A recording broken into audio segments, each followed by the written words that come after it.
கலைமாமணி விக்ரமன் அவர்களின் நந்திபுரத்து நாயகி. அத்தியாயம் 11. நிலவில் மலர்ந்த நெஞ்சம்.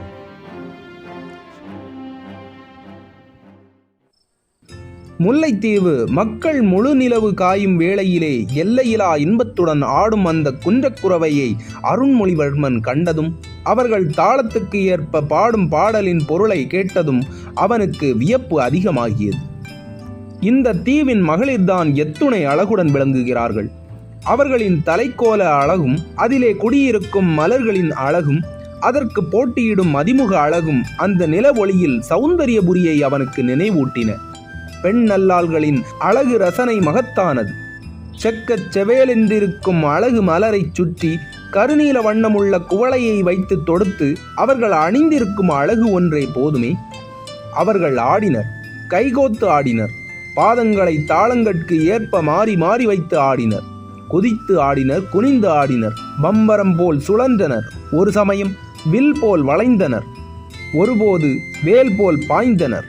ஆஹா, அந்த கூத்துக்குளத்தின் நடுவே வரப்பு மிக்க தென்தோள் ஆடவன் அந்த அழகியர் கைபிடித்தாடுவது எத்துணை சிறப்பாக இருக்கிறது. அருண்மொழியின் பாதங்கள் அசைந்தன, கைகள் லேசாக தொடையில் தாளமிட்டன, உதடுகள் மெல்ல முணுமுணுத்தன. கோழி கொடியோன் வாழ்கவென்று கூத்திடுவோமே, குன்றமற் செல்வன் வெல்கவென கூத்திடுவோமே. என்ன அருமையான பாடல்! இது போன்ற பாடலிலும் பரதத்திலும் மனதை பறிகொடுக்காமல் நமக்கு எதுக்கு அரசியல் விவகாரங்கள்? குறிஞ்சி நிலத்து குமரன் புகழ்பாடி கூத்தாடியே காலத்தை கழிக்கலாம் போலிருக்கிறது. இங்கே ஆடுகிறவர்கள் மனிதர்கள் தானா, அல்லது தேவலோகத்திலிருந்து வந்து இறங்கி இரவிலே பாடி ஆடி பொழுது புலரா முன்னர் போய்விடும் தேவ தேவிகளா? இந்த தீவு தேவர்கள் வந்து வாழும் தீவா? அப்படி என்றால் கலபதி ஏன் இங்கு கலத்தை நங்கூரம் பாய்ச்சினான்? கலபதியே ஒருவேளை மாய மனிதனோ? கலிங்கத்து கலமே மாயமோ? உடன் வந்த வணிகர்கள் எல்லாம் மாயந்தானோ? இருக்காது, இருக்காது. அந்த கொடுங்கண் ரவிதாசன் இருக்கும் வரை அந்த ஐயத்திற்கு இடமில்லை. அப்படித்தான் இருக்க வேண்டும். மாயமாய் இருக்கக்கூடாது. மாயமாய் இருந்தால் இப்போது சந்தித்தோமே ஒரு கணம், அந்த பொற்பாவை அவளும் சொப்பனமாகி விடுவாளே. அதோ என்று பெருமூச்சிடுவது யார்? அருண்மொழி திரும்பினான். இன்பவல்லி அருண்மொழியின் தோற்றத்தை ரசித்தவள் சட்டென்ன திரும்பி உச்ச நிலையில் செல்லும் கூத்தினை ரசிப்பது போல் பாவனை செய்தாள். அவன் பார்த்தபோது அவள் நிலம் நோக்கினாள். வெண்மணர் தரையில் கால் விரலால் கோலமிட்டாள். வண்டு போல உருளும் விழியால் மெல்ல நோக்கினாள். இவள் வயதொத்த மற்றவர்கள் ஆடி மகிழும் போது தீவின் அழகு மகள் போல் திகழும் இவள் ஏன் கூத்தில் கலந்து கொள்ளவில்லை? நமக்கு ஏன் கவலை? கருத்தை கலந்து கொண்டு காட்சியை தவறவிட்டு விடக்கூடாது. அதோ இசைக்கருவிகள் ஒலிப்பது சட்டென்று நிற்கிறது. வேல் நட்ட இடத்திற்கு இப்போது தேவராளனும் தேவராட்டியும் செல்கின்றனர். ஆட்டுக்கிடா வெட்டி பச்சரிசியை தூவி சந்தனம் தெளித்து தூபம் காட்டுகின்றனர். செவ்வரளி மலரை தூவி வைத்து வணங்குகின்றனர். இப்போது தேவராட்டி பாடுகிறாள். இது காரும் மிக அமைதியாக இருந்த இடத்தில், தொலைவில் விழும் அருவியின் ஒலி மட்டும் தெளிவாக கேட்டுக்கொண்டிருந்த அந்த இடத்தில், காற்றினால் அசைவுறும் இலைகளின் சப்தம் தவிர வேறு ஓசை எழாத அந்த இடத்தில் சட்டென இசைக்கருவிகள் ஒலிக்கின்றன. தொண்டகப்பறை முழங்குகிறது. தேவராட்டி மெய்மறந்து பாடுகிறாள். குறிஞ்சி நில கடவுள் முருகனை வாழ்த்தி பாடுகிறாள். அந்த தீவையும் தீவில் உள்ளவர்களையும் வாழ்த்தி பாடுகிறாள். அவளது பாடலும் துடியின் முழக்கமும் அதற்கேற்ற பாதங்களை மாற்றி வைத்து ஜல் ஜல் என்று எல்லோரும் தாளமிடுவதும் ஒவ்வொருவர் உடலிலும் புத்துணர்ச்சியை ஊட்டின. இக்கூத்தை காணும் வணிகர்கள் கூட மெய் மறந்தனர். திடீரென பாடல் உயர்நிலைக்கு செல்கிறது. வாத்தியங்கள் ஒரே காலத்தில் முழங்குகின்றன. தேவராட்டி கூவுகிறாள். பம்பரம் போல் சுழறுகிறாள். ஆஹா என சிரித்து குதிக்கிறாள். அவளுக்கு ஆவேசம் வந்துவிட்டது. அவள் ஏதோ கூறுகிறாள். அந்த தீவிற்கு புதிய மனிதர்கள் வந்திருப்பதை பற்றி கூறுகிறாள். அவர்களுள் நல்லவரும் தீயவரும் கலந்திருப்பதை கூறுகிறாள். முல்லைத்தீவில் உள்ள பெண்ணொருத்தி காமன் கணை வசப்பட்டு இத்தீவை விட்டு போக துடிக்கப் போகிறாள் என்பதையும் கூறுகிறாள். அதனுடன் அத்தீவிற்கு இன்னும் சில காலத்துக்குள் பேராபத்து ஒன்று வரப்போவதை பற்றியும் கூறி சாய்கிறாள். அருண்மொழியின் உடல் சிலிர்த்தது. அவன் அருகே இப்போது இன்பவல்லி எப்படியோ நெருங்கி நிற்கிறாள். அவள் உடல் ஆடுகிறது. உடலெங்கும் ரோமாஞ்சலி ஏற்படுகிறது. அவளது கால்கள் கிடுகிடவென ஆடுகின்றன. அதோ அவள் சாய்கிறாளே! இன்பவல்லியை சுற்றி எல்லோரும் சூழ்ந்து கொண்டனர். அவள் முகத்தில் குளிர்நீர் தெளித்தனர். முருகனின் படிமத்து அருகிலிருந்து நீரும் குங்குமமும் கொண்டு வந்து இடுகின்றனர்.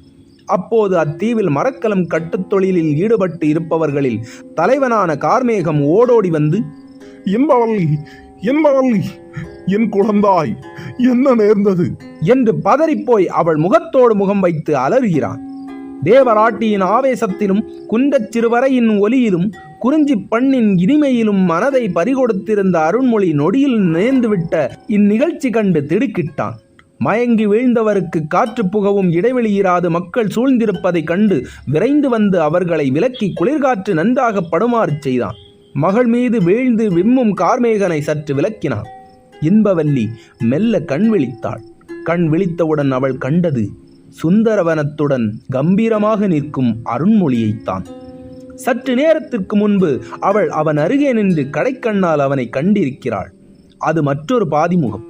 இப்போதோ முழுமுகம். அதோ புருவம், அதன் கீழ் ஒளி நிறைந்த கண்கள், செவ்வுதடுகள், காதிலே தங்க வளையும், கழுத்திலே மணிமாலைகள், பரந்த மார்பை மறைத்திருக்கும் சால்வை, நீண்ட துதிக்கை போன்ற கரங்கள். கரங்கள் அவை என்ன பாதத்தை தொட முயல்கின்றனவா? சன்னதமே நீ வாழி, தேவராட்டியே நீ வாழி, உனக்கு வந்த ஆவேசமே நீர் வாழ்க, மயக்கமே நீ வீர் வாழ்க வாழ்க. இல்லாவிடில் அந்த சுந்தர ரூபனை கண்கொட்டாமல் தலைமுதல் பாதம் வரை கண்டு இதயத்தில் பதித்திருக்க முடியுமா? அவள் கண் விழித்து விட்டாள் என்றறிந்த அருண்மொழி அங்கிருந்து மெல்ல அகன்றான். அவன் நினைவெல்லாம் அந்த குன்றக்குறவையின் மீது இருந்தது. குன்றக்குறவையை ஆடும் மகளிர் மீது இருந்தது. அந்த மகளிருக்கு கை கொடுத்து ஆடும் ஆடவர் மீது இருந்தது. அவர்கள் இடையில் வேலோடு ஆடிய தேவராளன் மீது இருந்தது. ஆவேசம் வர ஆடிய வெறியாட்டி மீது இருந்தது.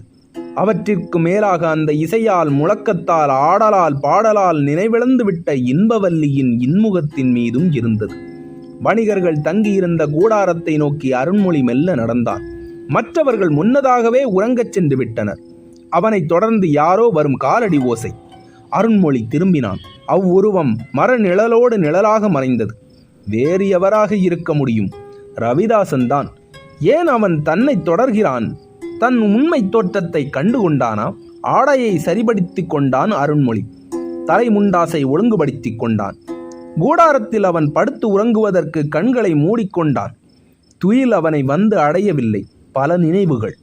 அலைகடலின் ஒலி, காற்றின் ஓசை, களத்தின் காவலர்கள் எல்லாம் ஒன்று சேர்ந்து அவர்கள் மொழியில் பாடும் ஓசை, சில வணிகர்கள் வாய்ப்பிதற்றலால் ஏற்படும் புரிய முடியாத சப்தம் எல்லாமாக வந்து அவனை சூழ்ந்தன. யார் அது? அருண்மொழி துள்ளி எழுந்தான். கூடாரத்து வாயிலில் யாரோ வந்து சென்றது போன்ற ஓசை. மெல்ல எழுந்த அருண்மொழி வெளியே வந்தான். எங்கிருந்தோ மெல்லிய இசை காற்றில் மிதந்து வந்தது. குன்றெறிந்து குடல் காத்த குமரன் வந்து காவானோ தோழி, காவானோ தோழி. மன்றமும் பொதியினும் மகிழ்ந்தே விளங்குவான், மயிலிடை பொலியிடை மலர்ந்தே வாழ்பவன். இன்றிங்கு வந்தனச் சாறுதல் கூறியே இடருளி தினிமை குட்டுவானோ தோழி, தோழி. ஆகா, நம் கையில் ஸ்ருதி எழுப்ப இசைக்கருவி இல்லையே, உடன்பாட இசை கற்றோமா? அதுவும் இல்லையே. இதுவரை நாம் கண்டதென்ன அரண்மனை வாழ்வும் போர்க்களத்து சூழ்நிலை. இதுதான் வாழ்க்கையா? இசையில் உயிரை பறிகொடுக்க மாட்டோமா? இனிய நடனத்தில் சிந்தையை செலுத்த மாட்டோமா? இவற்றை இப்படியே இதயச் சுவரில் ஓவியமாக தீட்டி வைத்துக் கொள்ள மாட்டோமா? இளைய பிராட்டியாரை, நீங்கள் நீடூழி வாழ வேண்டும். நீங்கள் என்னை வெளிநாட்டிற்கு அனுப்பாவிடி இந்த மரகத பூமியின் சௌந்தரியம் காண்பேனோ? நீலவான தடாகத்தில் பூத்த வெண்தாமரை மதியின் குளிர் கிரண சூழலில் தேவமாதரை போல் இசைப்பாடும் மகளிரை காண்பேனா? இப்படி சிந்தித்தபடியே அருண்மொழி காற்றிலே இசை வந்த திக்கு நோக்கி 2 அடி எடுத்து வைத்தான். அப்போது யாரோ அவனை கரத்தை பிடித்து தடுத்து நிறுத்தினர். அருண்மொழி திரும்பினான்.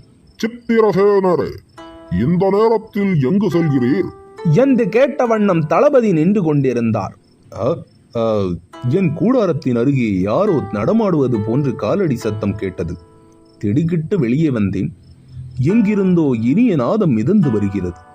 மீண்டும் கூத்து நடக்கிறதோ என்று காணச் செல்கிறேன் என்று கூறியவனை களபதி தடுத்து, இளம் வணிகரே, காற்றிலே கேட்கும் ஓசையை நம்பிச் செல்வது தவறு.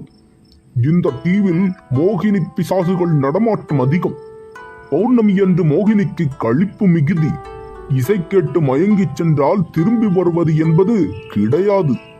காந்தார நாட்டினின்று பொருள் தேடி வரும் தாங்கள் இவ்வளவு எளிதில் உயிரை மாய்த்துக் கொள்ள விரும்புகிறீர்களா?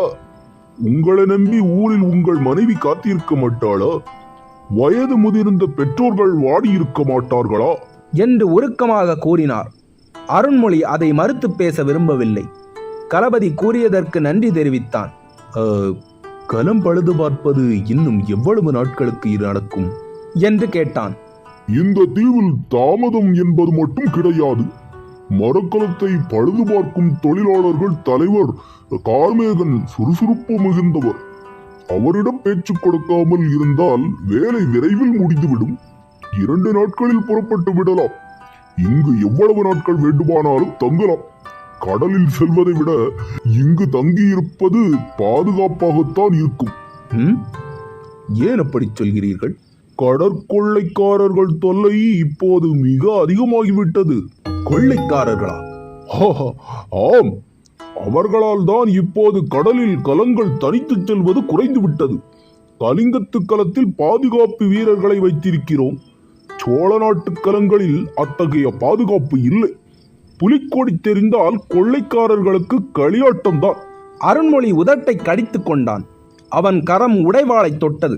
சோழ நாட்டின் புகழ் பராந்தக சக்கரவர்த்தி காலத்தில் எங்கும் பரவியிருந்தது. கடலில் சோழர் கலங்கள் கம்பீரமாக எங்கும் சஞ்சரித்தன. பராந்தகன் வளர்த்த புகழ் பெருமை எல்லாம் அதற்குள் சாய்ந்து விட்டனவே. மேலும் பேச்சு கொடுக்க அவனுக்கு எண்ணம்தான். ஆனால் களபதி கொட்டாவி விட்டு தூக்க கலக்கத்தில் ஆட ஆரம்பித்ததால் அருண்மொழி பேச்சை நிறுத்தி கொண்டான். அதற்கு பிறகு அன்று இரவெல்லாம் கடல் பயணத்தை பற்றி அருண்மொழி நினைத்து கொண்டிருந்தான். மறுநாள் பொழுது புலர்ந்ததும் அருண்மொழி தீவை சுற்றி வர கிளம்பினான். அவனுடன் மற்றும் 2 வணிகர்களும் வந்தனர். அவர்கள் வந்த கலிங்கத்து களத்தை பழுது பார்க்கும் வேலை விரைந்து நடந்தது. கார்மேகன் எல்லோருக்கும் கட்டளையிட்ட வண்ணம் இருந்தார். அவர் மகள் இன்பவல்லி சற்று தொலைவிலே பாறைக்கருகே அமர்ந்து கொண்டு களத்தின் பாயில் ஏற்பட்டிருந்த ஓட்டைகளை தைத்து கொண்டிருந்தாள். கார்மேகன் அருண்மொழியை கண்டார். சட்டென அவன் அருகே வந்து, ஐயா, ஐயா, தாங்கள் தானே நேற்று என் மகள் மயக்கம் தெளிய உதவியது என்று கேட்டார். அருண்மொழி புன்சிரிப்புடன், மயக்கம் தெளிவிக்க நான் ஒன்றும் மந்திரம் போடவில்லையே. மாயமோ மந்திரமோ, குந்தக்குறவை கூத்தை பார்த்து மயங்கி விழுந்தவர்கள் அவ்வளவு எளிதில் மயக்கம் தெளிவதில்லை. ஆனால் என் மகளோ வழக்கத்தை விட சுறுசுறுப்புடனே இருக்கிறாள். உங்கள் அங்க அடையாளங்களை கூறி எங்கே எங்கே என்கிறாள். அப்படியா? ஆமாம் ஆமாம், நானே காலையில் நீங்கள் தங்கி இருக்கும் இடத்திற்கு வருவதாக இருந்தேன். நன்றி என்று கூறிவிட்டு அருண்மொழி தொடர்ந்து செல்ல புறப்பட்டான். கார்மேகன் அவனை மறித்து அவன் கரங்களை பிடித்து, அவ்வளவு எளிதில் நீங்கள் இங்கிருந்து போய்விடலாம் என்று எண்ணுகிறீர்களா? முடியாது முடியாது. என்னுடன் என் குடிலுக்கு வர வேண்டும். நான் அழைக்கும் அமுதை ஏற்க வேண்டும். என் மகளும் களிப்படைவாள். அவள் எந்த ஆடவரையும் லட்சியம் செய்யாத பிறவி. அவள் நேற்றைக்கெல்லாம் உறங்கவே இல்லை என்று கூறி அவருக்கே உரித்தான புன்சிரிப்பை உதிர்த்தார். அருண்மொழி கைப்பிடித்து அருகே உள்ள குடில் நோக்கி அவரை அழைத்துச் சென்றார் கார்மேகன். கார்மேகத்தின் குடில் மற்றவர்களது குடிலை விட சற்று பெரிதாகத்தான் இருந்தது. அந்த தீவில் இருவருடைய குடில்தான் பெரியவை. ஒன்று தீவின் தலைவனுடையது, மற்றொன்று கார்மேகத்தினுடையது. கார்மேகன் குடும்பத்தார் பல தலைமுறைகளுக்கு முன்பு தமிழகத்தில் நடுநாடி நின்று வந்து அத்தீவில் குடியேறியவர்கள். முல்லைத்தீவில் கார்மேகத்தின் தொழில் சிறப்பாக நடந்து வந்தது. ஒரு நாவாயோ மரக்கலமோ அந்த பக்கம் பழுது பார்க்க பெற வந்தாலே அந்த ஆண்டு முழுமைக்கும் அவருக்கு வருமானம் கிடைத்துவிடும். ஆனால் இப்போது சில காலமாக கடலில் கொள்ளைக்காரர்கள் தொல்லை அதிகமாகிவிட்டபடியால் மரக்கலங்கள் தனியே பயணம் செய்வதில்லை. அவர்கள் நேரே மாயூரலிங்கத்திற்கோ ஸ்ரீவிஜயத்திற்கோ சென்று விடுகின்றனர். அதனால் முல்லைத்தீவிற்கு கலங்கள் வருவது குறைந்துவிட்டது. அதனால் வெளிநாட்டுச் செய்திகள் ஏதும் அங்கு அதிகமாக தெரிய வாய்ப்பில்லை. எனினும் கார்மேகன் அருண்மொழியிடம் பேச்சு கொடுத்தார். தங்களை பார்த்தால் சோழ நாட்டைச் சேர்ந்தவர்கள் போலிருக்கிறது. ஆனால் காந்தார நாட்டவர் என்கிறீர்களே, எப்படி நன்றாக தமிழ் பேசுகிறீர்கள்? அருண்மொழி மனதிற்குள்ளே நகைத்துக் கொண்டான். அதுவா, நான் பல மொழிகளும் நன்றாக பேசுவேன். ஆனால் என் பழக்கம் தமிழ்நாட்டில் அதிகம். அதனால் சிறப்பாக பேசுகிறேன். ஓஹோ, அப்படி சொல்லுங்கள். சோழ நாட்டில் இப்போது யார் ஆட்சி நடத்துகிறார்கள்? பழுவேட்டரையர் நலமா? சிவபக்தி மிகுந்த செம்பியன் மாதேவியார் நலமா? வெகு காலத்திற்கு முன்பு கண்டராதித்த தேவர் இந்த தீவிற்கு வந்திருக்கிறார் என என் தந்தை கூறியிருக்கிறார் ஐயா. அதை பற்றியெல்லாம் நீங்கள் அறிந்ததை கூறுங்கள். அதற்குள் என் மகள் அறுசுவை உண்டி தயாரித்து விடுவாள். என் மகள் சமையல் செய்வதில் கெட்டிக்காரி. தீவில் கிடைக்கும் கிழங்குகளையும் சென்னலையும் கனியையும் காயையும் கொண்டுதான் எங்கள் குடும்பம் விருந்து படைப்பது வழக்கம் என்று பேசிக்கொண்டே போனார். இன்பவல்லி அரைக்கதவின் மறைவில் நின்று கொண்டு அவர்கள் பேசுவதை கவனித்துக் கொண்டிருந்தாள். தன் பெரிய பாட்டனார் கண்டராதித்த சோழ தேவர் அங்கு வந்திருந்த செய்தியை கார்மேகன் கூறுவதை அருண்மொழி ஆவலுடன் கேட்டான். மேற்கிருந்து எழுந்தருளிய கண்டராதித்த சோழர் என பெயர் பெற்ற தன் பெரிய பாட்டனாரை பற்றி அவன் அறிந்திருக்கிறான். சிவபக்தி மேலிட்டால் நாட்டை ஆள விருப்பமின்றி மேற்கு நாட்டில் உள்ள தலங்களை தரிசித்து வருவதற்காக புறப்பட்டு சென்ற கண்டராதித்தரை பற்றி தகவலே இல்லை. அவர் அங்கு சிவனடி சேர்ந்து விட்டதாக பிறகு தகவல் வந்தது. ஆனால் இப்போதோ கார்மேகன் கூறுவது வேறு விதமாக இருக்கிறது. இன்னும் விவரம் கேட்க வேண்டும் என்று எண்ணினான் அருண்மொழி. கார்மேகனோ தான் பேசாமல் அருண்மொழியையே பேசச் செய்தார். இடையிடையே பணியாட்கள் வந்து மராமத்து சம்பந்தமாக யோசனை கேட்டுச் சென்றனர். தான் அறிந்த சோழ நாட்டு செய்தியை கூறினான் அருண்மொழி.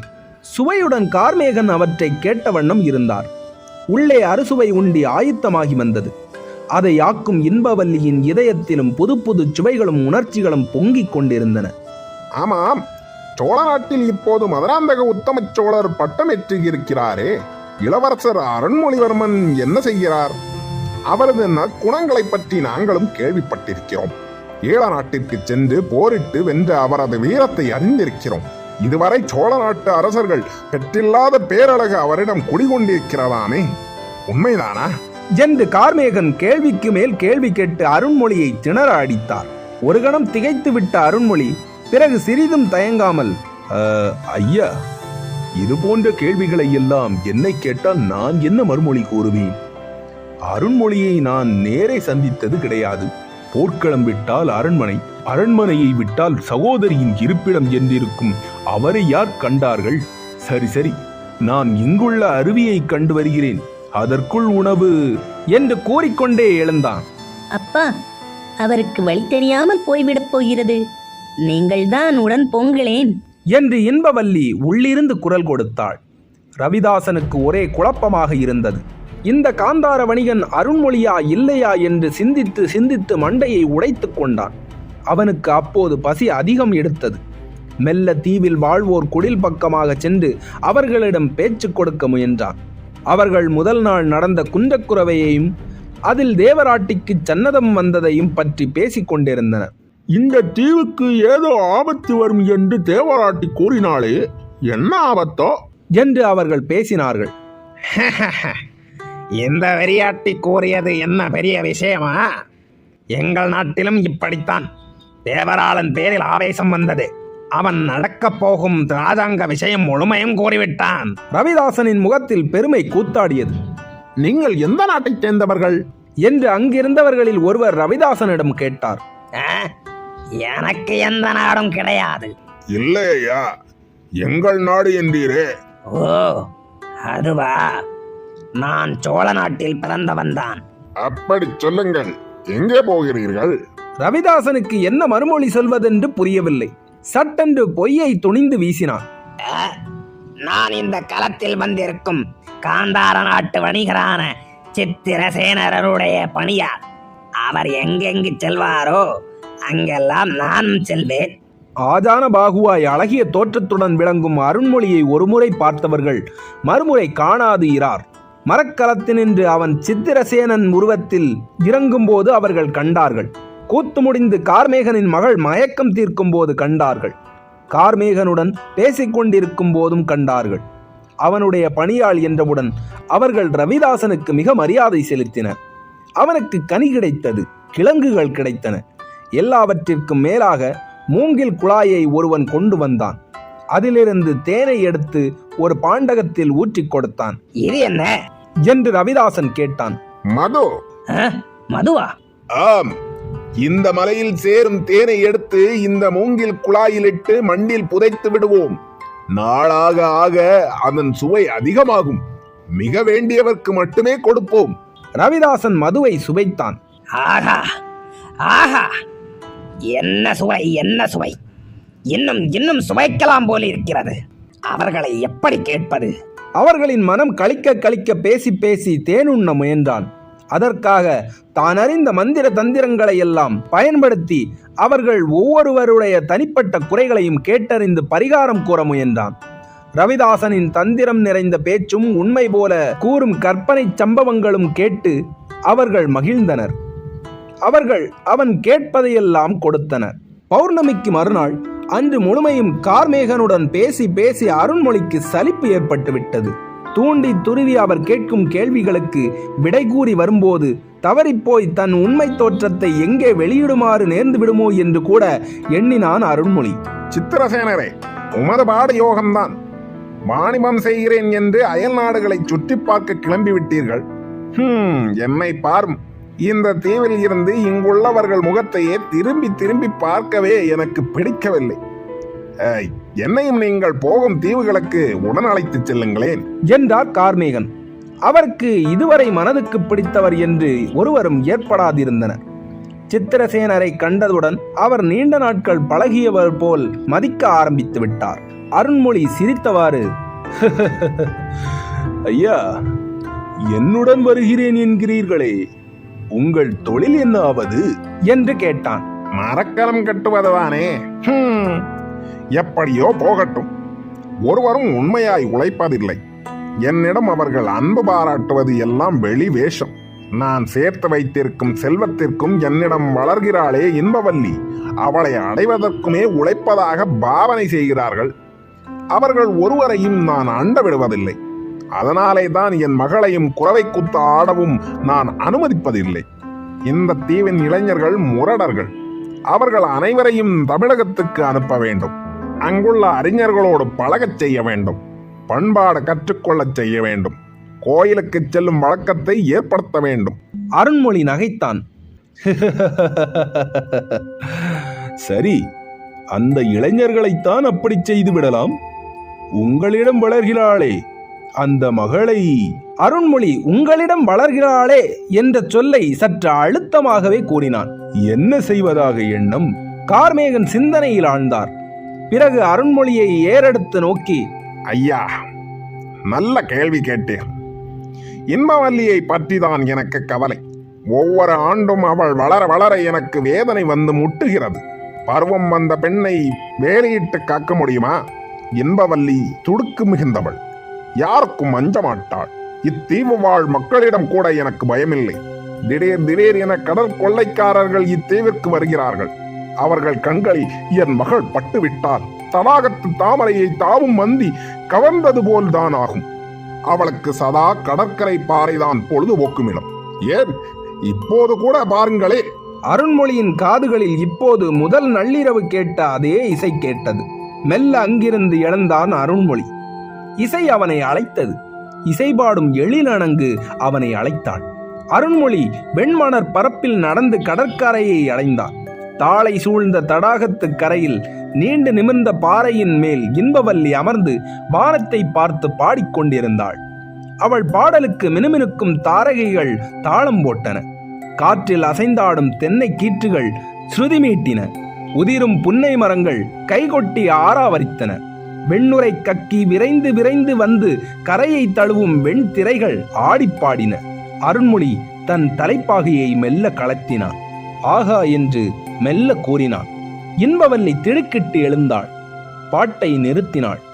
ஏன் நிறுத்திவிட்டாய்? பாடு. குமரன் வர கூவுவாய் குயிலே என்று பாடேன். இன்பவல்லி மெல்ல நகைத்தாள். வெட்கத்தால் அவள் தலை குனிந்தாள். பெண்ணே, ஏன் நிறுத்திவிட்டாய்? பெண்ணா? இன்பவல்லி என்பது என் பெயர். ஓ, இன்பமாக இருக்கிறது. உங்கள் பெயரை அறிவது தவறாகுமா? தவறென்ன? என் பெயர் சித்திரசேனன். ஊர்? எங்கள் ஊர் காந்தார தேசம். இல்லை இல்லை, இல்லவே இல்லை. பிறகு? எனக்கு தெரியாது. அருண்மொழி அவள் கண்களை நோக்கினான். அந்த பேச்சை மாற்ற விரும்பி, இன்பவல்லி, நீ இவ்வளவு அழகாக பாடுகிறாயே, நீ ஏன் குறவை கூத்தில் கலந்து கொள்ளவில்லை? இன்பவல்லியின் கண்களில் கண்ணீர் தழும்பியது. என் தந்தை என்னை அனுமதிப்பதில்லை. உனக்கு குறவை கூத்து நல்ல பாடமா? ஆகா, அதை நான் யாரிடமாவது ஆடிக் காட்டாவிடில் என் நெஞ்சு வெடித்துவிடும் போலிருக்கிறது. எனக்கு ஆடி காட்டேன். ஆட்டுவித்தால் ஆரொருவர் ஆடாதாரே. இன்பவல்லி, நீ தமிழ் இலக்கியம் படித்திருக்கிறாயா? எதையும் நான் கற்றதில்லை, கேட்டிருக்கிறேன். இந்த தீவில் உனக்கு இவற்றை கற்றுக் கொடுத்தது யார்? இன்பவல்லி மௌனமாக இருந்தாள். அவள் இப்போது அருண்மொழியையே உற்று நோக்கினாள். அவளுடைய கண்கள் ஒளி வீசின. நான் கேட்டது உனக்கு பிடிக்கவில்லை என்றால் நீ மறுமொழி கூற வேண்டாம் என்று அருண்மொழி கூறினான். ஐயோ, அப்படியெல்லாம் எண்ணிவிடாதீர்கள். என் மௌனம் தவறுதலாகப்பட்டால் பொறுத்து கொள்ளுங்கள். என் பிறப்பின் ரகசியம், நான் வளர்ந்த ரகசியம் யாருக்கும் தெரியாது. இதுவரை என் தந்தையோ நானோ யாருக்கும் கூறியதும் இல்லை. உங்களிடம் என் இதயத்தையே ஒப்படைத்து விட வேண்டும் எனும் எண்ணம் ஏனோ ஏற்பட்டு விட்டது. என் இதயம் உங்களை வேண்டியவர் என கூறிக்கொண்டிருக்கிறது. விட்ட குறை ஏதேனும் இருக்கும் போல் தோன்றுகிறது. இன்பவல்லி உணர்ச்சி வசப்பட்டு பேசினாள். அருண்மொழிக்கே அந்த நிலை மிக புது அனுபவமாக இருந்தது. சோழ நாட்டிலிருந்து பல காத தொலைவுக்கு அப்பால் கடல் சூழ்ந்த இத்தீவொன்றில் இப்படி ஒட்டி உறவாடும் நிலை தனக்கு எப்படி வந்தது? முன்பின் அறியா மங்கை ஒருத்தியின் எதிரே அவளது தந்தையின் சம்மதம் பெறாமல் தனித்து பேச துணிவு எப்படி வந்தது? இளவரசன் எனும் எண்ணம் துணிவு உள்ளத்தில் இருப்பதால் இப்படி திடீரென பழகுகிறோமா? அவன் தன்னை விசாரித்துக் கொண்டான். இன்பவல்லி இப்பொழுது எழுந்து நின்றாள். என் கதையை மற்றொரு நாள் கூறுகிறேன். இப்போது வேலை வந்துவிட்டது. இதுகாரும் நான் கற்றிருந்த கலையெல்லாம் எவரெதிரையாவது அரங்கேற்ற வேண்டிய பொழுது ஏற்பட்டு விட்டது என்று கூறினாள். கால்களில் சதங்கையை அணிந்தாள். ஆக கூத்தாடத் தொடங்கினாள். பாடியவாறு ஆடினாள், ஆடியவாறு பாடினாள். மாயவன் ஆடும் அல்லி ஆடினாள். முக்கண்ணன் ஆடும் பாண்டரங்கம் ஆடினாள். நெடியோன் ஆடும் துடி ஆடினாள். திருமகன் ஆடும் பாவை கூத்தாடினாள். ஆட்டத்துக்கு உறுதுணையாக கலீர் கலீரென சதங்கை ஒலி மட்டுமே எழுந்தது. கடற்கரை பகுதி முழுமையும் அமைதியுடன் அவள் ஆட்டத்தை ரசித்தன. புள்ளினங்கள் உறங்கியவாறே கனவில் அவள் கூத்தை கேட்டு மகிழ்ந்து மறுநாள் பொழுது விடியும் போது உற்சாகமாக செல்ல வழிகோலின. வெண்திரை தன் கரங்கொட்டி ஆர்ப்பரித்தது. அருண்மொழிக்கு அத்தீவில் இருப்பது போன்ற உணர்வே இல்லை. இன்பவல்லி தேவ கன்னிகையாகவும் தான் தேவராஜனாகவும் ஒரு கணம் மாறிவிட்டது போன்று உணர்ந்தாள். அவள் இப்போது பறவை கூத்தாடத் தொடங்கினாள். அவளுக்கு முதற்கை கொடுக்க இப்போது அருண்மொழி முன்வந்தான்.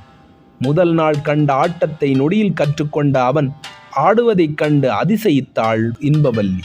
முதற்கை கொடுக்க அவள் கரத்தை அவன் பிடித்தபோது அவர்கள் உடல் சிலிர்த்தது. அவள் கை விரல்களுடன் அவனது விரல்கள் பிணைந்தபோது அவள் உடல் சிலிர்த்தது. இந்த அனுபவம் அடையவா கடல் பயணம் கிளம்பினோம்? அந்த நிலைக்கு மேல் அவனால் ஆட இயலவில்லை. பாறை அருகே சென்றமர்ந்தான். இன்பவல்லியும் மெல்ல நடந்து வந்து அவன் அருகே அமர்ந்தாள். என் ஆடல் எப்படி? நீ ஆடப் பிறந்தவள் இன்பவல்லி. பொல்லாத புகழ்ச்சி. இல்லவே இல்லை. இந்த சொற்களை மட்டுமே கூறுகிறோமே, இன்னும் புகழ முடியவில்லையே என்ற தாபம் எனக்கு. உன் ஆட்டத்தை புகழ்வதா, அங்கு அசைவுகளை புகழ்வதா, இவற்றையெல்லாம் எங்கே கற்றாய் என்பவல்லி? நான் மரக்கலத்தில் வருவேன், என் எதிரே ஆடிக்காட்ட வேண்டும் என்று காத்திருந்தாயா? ஆமாம், முன்பிறவியில் நான் சோழ நாட்டில் பிறந்திருந்தேன். நீங்கள் அரசகுமாரராய் பிறந்திருந்தீர்கள். நான் ஆட வல்லவள். உங்கள் எதிரே என் கலைத்திறமையை காட்ட விளைந்தேன். ஆனால் அது நிறைவேறவில்லை. ஒரு பிறவி தவம் செய்தேன். காலமெல்லாம் காத்திருந்தேன். இந்த பாறையில் நின்று நெடுந்தூரத்துக்கு நெடுந்தூரம் மேற்கு திக்கு நோக்கி நீங்கள் வருவீர்கள் என பார்த்திருந்தேன். வந்துவிட்டீர்கள். என் ஒரு கனவு பலித்தது. ஒரு கனவா? மற்றொன்று? இன்பவல்லி பேசவில்லை. முகம் தாழ்த்திக் கொண்டாள். பக்கமாக கன்னத்தை திருப்பினாள். முகத்தை தோளின் மீது சாய்த்தாள். இரு விழிகளையும் மூடித் திறந்தாள். சொல்ல மாட்டாயா இன்பவல்லி? மற்றொரு கனவு என்ன? இதுவே கனவு புரிதானே? இல்லாவிடில் எனது இவ்வளவு பிராயத்தில் காணாத நிகழ்ச்சியில் கலந்து கொள்வேனா? வேலும் வாளும் எடுத்து சுழற்றுவதன்றி வேறு கவனம் செலுத்தாத நான் உனது மென்பஞ்சு கரங்களை பிடிப்பேனா? நாட்டியக்கலை என்னை கவர்ந்து விட்டது. இங்கே பார். சொல்ல மாட்டாயா இன்பவல்லி? இன்னொரு கனவு என்ன என்று கேட்டபடி அவள் முகத்தை திருப்பிய சித்திரசேனன் சட்டென திடுக்கிட்டான். அவசரத்தில் சின்ன வார்த்தை புகன்றோம். வேலும் வாளெடுத்து சுழற்றுவது என்று கூறினோமே, என்ன தவறு செய்து விட்டோம்? மற்றொரு கனவா? கலையின் இருப்பிடமாம் சோழ நாட்டிற்கு செல்ல வேண்டும் என்பதே எனது இன்னொரு கனவு என்று கூறி இன்பவல்லி சித்திரசேனனை ஏறெடுத்து பார்த்தாள். இன்னும் தன்னை இன்னார் என்று அவள் புரிந்து கொள்ளவில்லை என்று அறிந்து ஆறுதல் கொண்ட அருண்மொழி, சோழ நாட்டிற்கா? அங்கு என்ன அத்துணை பெருமை இருக்கிறது என்று கேட்டான். ஏன் இல்லை, நீங்கள் பிறந்த மண்ணாயிற்றே, அது ஒன்றே போதாதா? நானா? ஐயா, காந்தார நாட்டு வியாபாரியாரே, இன்னும் என்னிடம் மறைக்க பார்க்காதீர். உம்மை பற்றி எல்லா உண்மைகளையும் என் தந்தை கூறிவிட்டார். என்ன கூறினார்? நேற்று நீங்கள் அவருடன் பேசிக் கொண்டிருந்த போதே அவர் எல்லாம் அறிந்து கொண்டார். அவர் கூர்மையான அறிவுடையவர். உங்கள் தோற்றத்தையும் நடை உடை பாவனைகளையும் கண்டு அவர் உங்களை சோழ நாட்டவர் என்று மதிப்பிட்டு விட்டார். அதிலும் சாதாரண சோழ நாட்டு பிரஜை அன்றி நீங்கள் ஒரு அரசகுமாரர். உங்களுடைய அங்க அடையாளங்கள் நீங்கள் அரச குலத்தவர் என்பதை குறிக்கின்றனவாம். அவர் என்னிடம் கூறிவிட்டார். அவருக்கு உங்களை மிகவும் பிடித்துவிட்டது. ஆமாம், அவர் சொல்வது இருக்கட்டும், உங்கள் தலைப்பாகை கூட நீங்கள் ஒரு வணிகர் இல்லை என்பதை கூறுகிறதே. நீங்கள் எங்கே செல்கிறீர்கள்? ஏன் செல்கிறீர்கள் என்று கேட்டாள் இன்பவல்லி. அதுவா? அது ஒரு பெரிய கதை என்று கூறி சிரித்தான் அருண்மொழி. அவளும் நகைத்தாள். இருவருடைய நகை ஒலிகளும் கலகல சலசலவென பறந்து காற்றில் கலந்தன. இதுகாரும் மறைந்திருந்து அவர்கள் பேசுவதை கேட்ட வண்ணம் இருந்த ரவிதாசனின் சந்தேகத்தை அந்த நகையொலி அறவே ஒளித்தது. அவனது தீக்கண்கள் இன்னும் நெருப்பை கக்கின. அவனது பழிவாங்கும் இருதயம் இன்னும் வைரமாகியது. அவனுக்கு கொஞ்ச நஞ்சம் இருந்த சந்தேகமும் தீர்ந்தது. வணிகனுக்குள் மறைந்திருப்பவரின் உண்மையை அவன் அறிந்து கொண்டான். இந்த ரவிதாசன் சந்தேகப்படுவது எப்போதும் பொய்யாகாது. அவன் எடுத்த காரியம் தோல்வியடையாது. சோழ இளவரசே, இனி என்னிடமிருந்து நீர் தப்ப முடியாது என்று முணுமுணுத்தான் ரவிதாசன். சந்திரன் மேக கூட்டங்களிடையே மறைந்தான். அந்த கடற்கரையும் 2 காட்சியளித்தது.